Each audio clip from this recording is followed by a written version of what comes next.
Ladies and gentlemen, the government entered into a contract with AMERI Energy as a developer.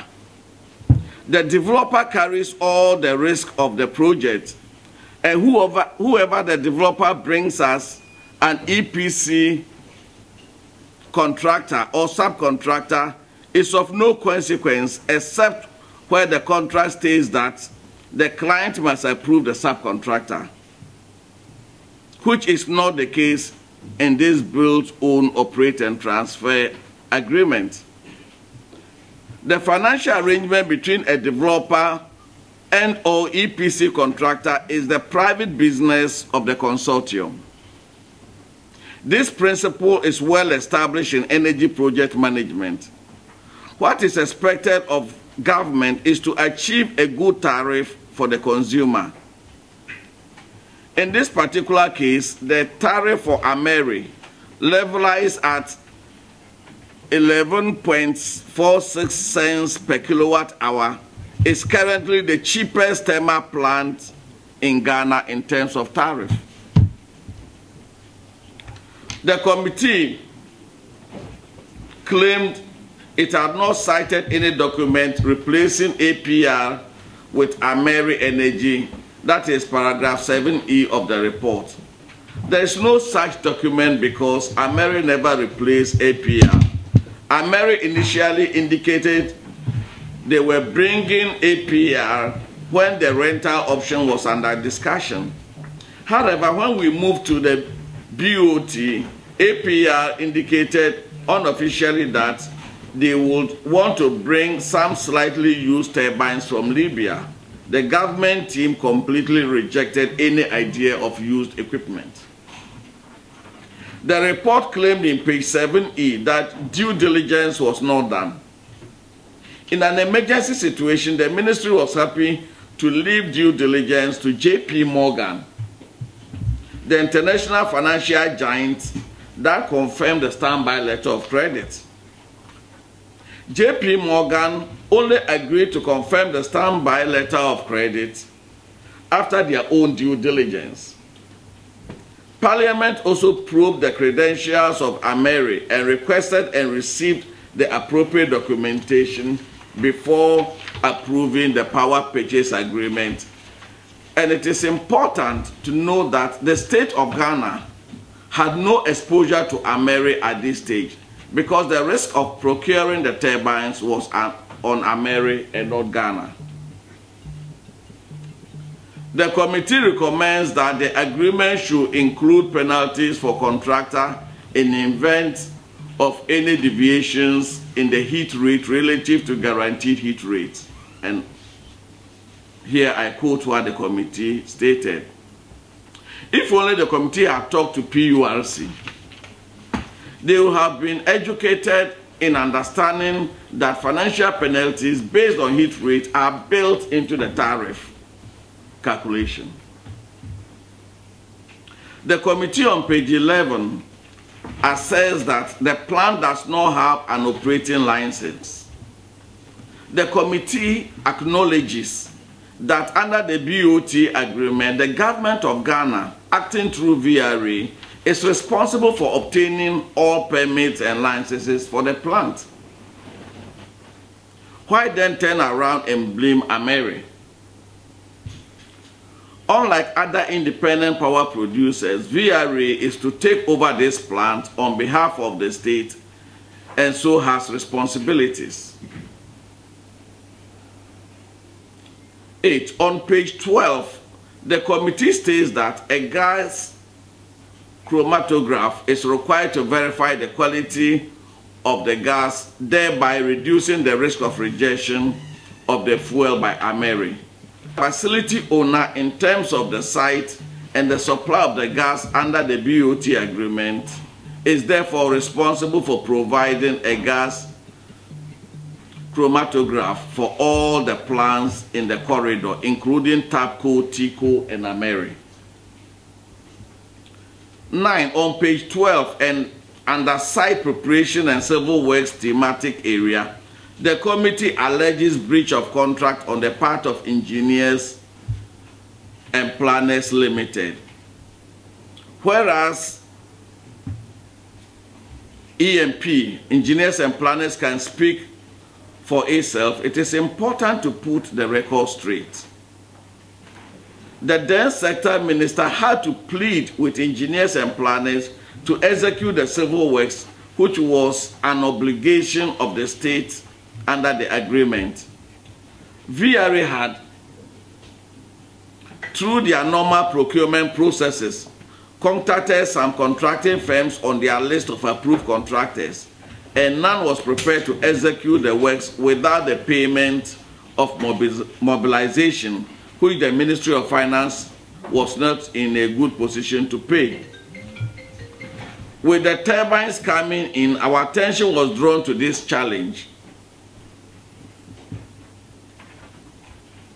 We therefore approached engineers and planners who had not only the equipment and competence, but also the critical boulders needed to carry out the works on a day and night basis. The contract was thus awarded to them by VRA after the ministry's intervention with the approval of the Public Procurement Authority. Certificates were raised at different stages of work done and honored. On completion of major civil works that had direct bearing on the mounting of the turbines, E&P was asked to demobilize to enable turbines to be mounted and for production to begin. The request was for a month, but this actually took 3 months. Engineers and planners rightly asked for a remobilization payment to enable them re-enter the site, since the initial demobilization was not contained in their contracts. The non-payment resulted in the company not re-entering the site. E&P, or engineers and planners, had only been paid for work done. Ladies and gentlemen, on page 13, under the broad caption of financial issues, the committee grossly misleads the nation by the claim that AMERI Energy is making a commission of $150 million. This is bizarre. The committee introduces an agreement between AMERI and its EPC contractor into the debate. The relationship between any developer and its contractor or subcontractors is not of consequence to a BOT agreement between the developer and the government. The government's agreement is with the developer, and the financial and other arrangement between AMERI and its subcontractors ought not to be the subject matter. The real issue is whether the agreement contributed positively to the envisaged solution of the power crisis, and whether the tariff to the Ghanaian consumer was competitive. Why is the Addison Committee silent on the tariff to the consumer? On page 13.4, the committee writes that the take-or-pay contract structure puts fuel supply risk on VRA and government of Ghana. It is important to draw the committee's attention to the fact that the AMERI project is not an IPP, but a partnership that will result in the takeover of the plant in 5 years, now less than 4 years from now. This is not the first time fuel supply obligation has gone to VRA. In the Sonon Asogli Phase 1, under the MPP government, VRA was contracted to supply gas to Sonon Asogli, an IPP. On page 15E, the committee writes that the PwC's value for money audit report does not highlight the key flaws in the project. Value for money is essentially about whether the project gives good value to the Ghanaian, both as a consumer and future owner of the plant. We are surprised that the group of 3, Addison, Vicky Bright, and Hughes, thinks they are more qualified to make pronouncements on value for money regarding the AMERI deal than a globally credible firm such as PricewaterhouseCoopers. The committee further recommends on page 15E a put/call option agreement in assessment of termination payments and costs. It is worth noting that at the time the BOT agreement was signed, the put-call option was not in the arsenal of the government of Ghana. While this recommendation is noted, to introduce that today will have consequences because the success or otherwise of it will depend on whether or not AMERI will see this as an improvement on their payment security.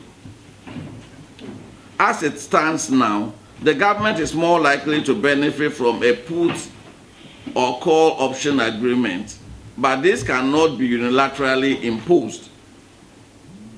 14 on page 15H, the committee claimed there was no legal opinion from the Attorney General's Department. The Attorney General's Department was strongly represented throughout the negotiations. Both professional staff and management was represented, and the final agreement was witnessed by the Deputy Attorney General and Minister of Justice. 15. On page 16, the committee recommends that in the event that AMERI Energy refuses to come to the negotiation table, Government of Ghana should repudiate the agreement on the grounds of fraud. The important question to ask is, who should bear the allegation of fraud? The agreement went through Cabinet. The Committee on Mines and Energy recommended by consensus to the plenary and was passed by Parliament. Was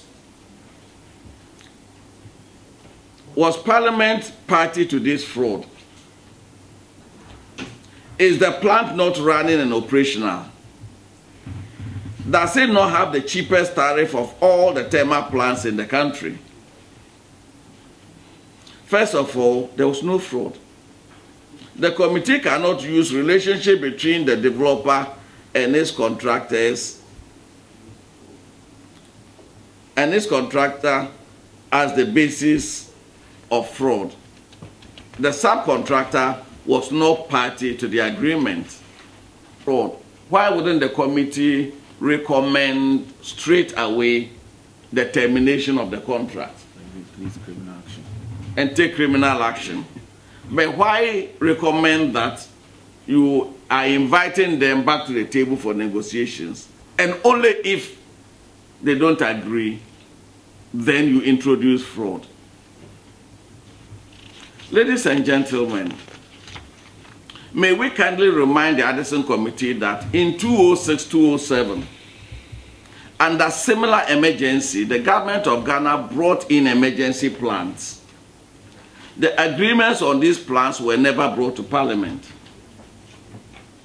For Transderma, which is one of the emergency plans they brought, the approved tariff was 29 cents per kilowatt hour, a much higher rate compared to that from AMERI.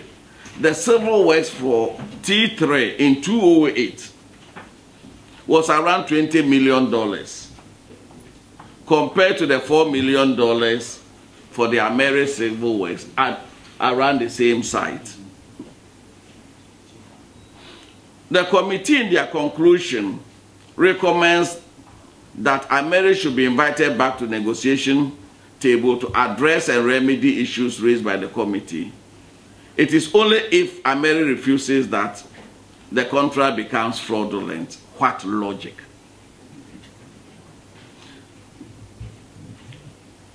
Ladies and gentlemen, the committee did not find it necessary to either invite the then minister in charge or his deputy to provide relevant information that will help his work. Neither myself as the then sector minister who piloted this agreement through Parliament, nor my deputy was invited by this committee. And yet, against the rules of natural justice, the committee goes ahead to allege fraud. The energy team on the minority side are determined to work with government in creating a robust and sustainable sector for the benefit of Ghana.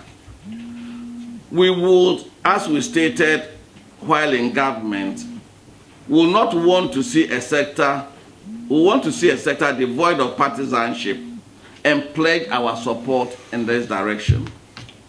We want to caution, however, that the surreptitious way they want to handle the AMERI issue will force us to reconsider our position. Ladies and gentlemen, while in government, my deputy and myself and top officials of the ministry had always stated that energy is beyond NDC and MPP.